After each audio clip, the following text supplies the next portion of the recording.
Hello everyone, Gary Klein here, and I am probably one of the few anglers on the circuit that carries a jig tying vise with me in the back of my truck. And as you can kind of see laid out on the tailgate, which so often I use it as my workbench, all my materials. Folks, this is so easy if you're interested in acquiring the equipment to build your own stuff. And it makes it fun for me because when I'm not fishing, I'm thinking about fishing, or I'm thinking about how to modify or create or build something to my, that'll maybe give me a little bit more of a competitive edge. So let's just start with a basic skirt that you find on most jigs, most spinner baits that you find on your tackle store shelves. Basically, most of the skirt material that you will find is what they call a silicone skirt material. And it comes on what we call a tab. Each tab has about 22 ends on it, and most of the skirts that you experience are two tabs put together with a little rubber skirt ring, very easy to do. Pop it on,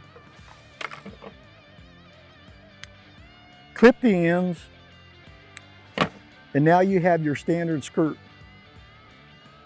And then of course you can use any jig head that you like. Slide it on. And folks, now you have a jig on a shelf or from a shelf that you just paid $5 for, and you just built it yourself for, basically pennies on the dollar, okay? And you can trim it, modify it, make it look as pretty as you want it. That right there is the standard jig. And let me talk to you about the skirt material.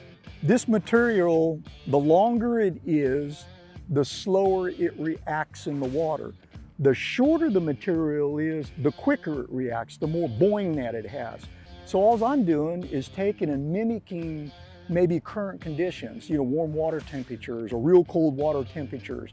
A lot of times I like a lot of material, and just because they have a standard of 2, then sometimes, like my standard to build one of my favorite jigs is 5 or 6, a big, heavy group.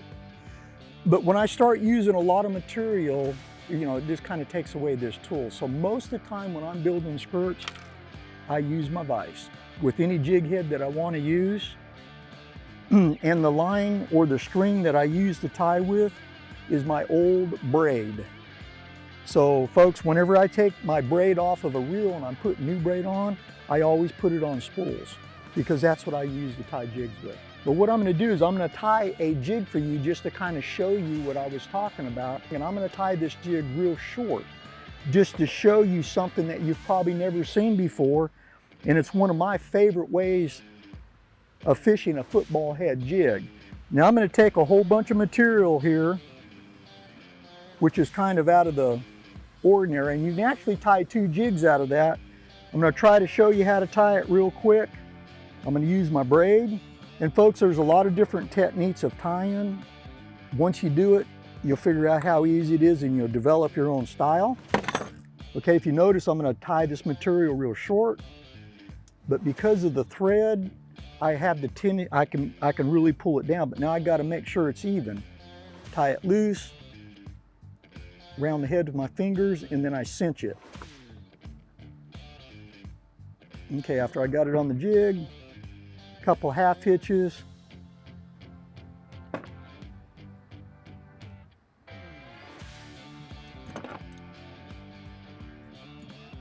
Like I said, I'm going to tie this real short. I'm going to make this real short.